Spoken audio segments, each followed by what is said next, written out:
Here I'm going to draw a diagram that shows you how to have a healthy compost that you can use for your garden. In order to have a good healthy compost, you must have a balance of both greens and browns.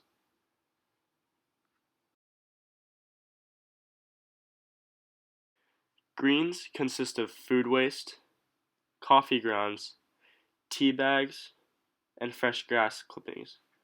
Browns contain dry leaves, napkins, newspaper, and sawdust.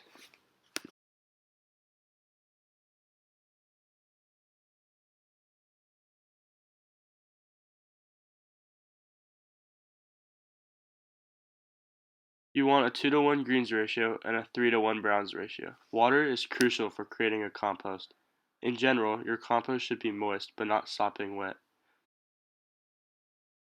Now that I drew my diagram, I'm going to show you how I started my compost bin. I started by drilling holes in the bottom and on the sides of my bin. Since composting is an aerobic process, air is vital to ensure effective decomposition.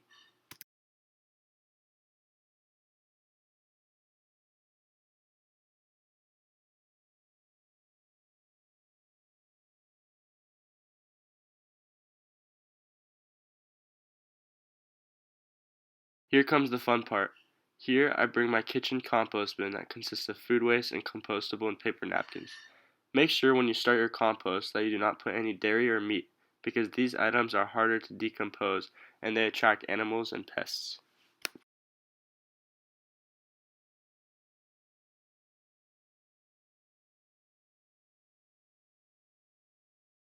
Here I bring over a container full of dry leaves and sticks and yard waste that we got from cleaning out our front lawn. Remember when making your compost pile that you have a 3-to-1 browns/dry ratio and a 2-to-1 greens ratio.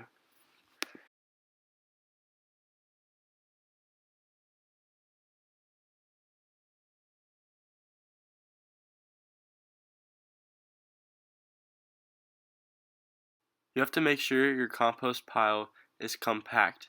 Make sure you mix it around once you put all the dry and wet ingredients in.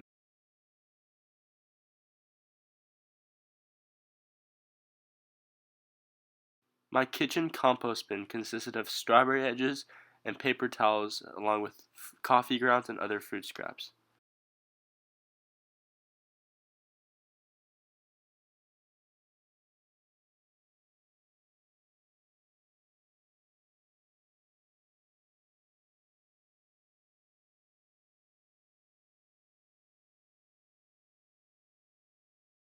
Make sure you add on more dry ingredients than wet ingredients, so just keep adding on other dry leaves and sticks on top of your compost bin.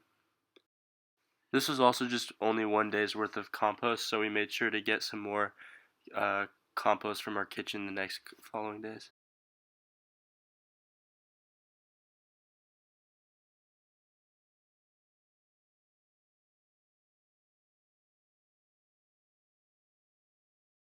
We waited another day after starting our compost bin so we would have more greens to throw into our compost mix.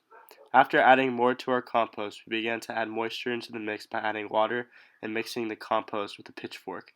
After watering and mixing your compost for the first time, turn your compost pile every week or two with a pitchfork to distribute air and moisture. Move the dry materials from the edges into the middle of the pile. Continue this practice until the pile does not reheat after turning. Make sure to have fun when you compost. We added eggshells to our compost because it'll help add calcium to make up the final compost.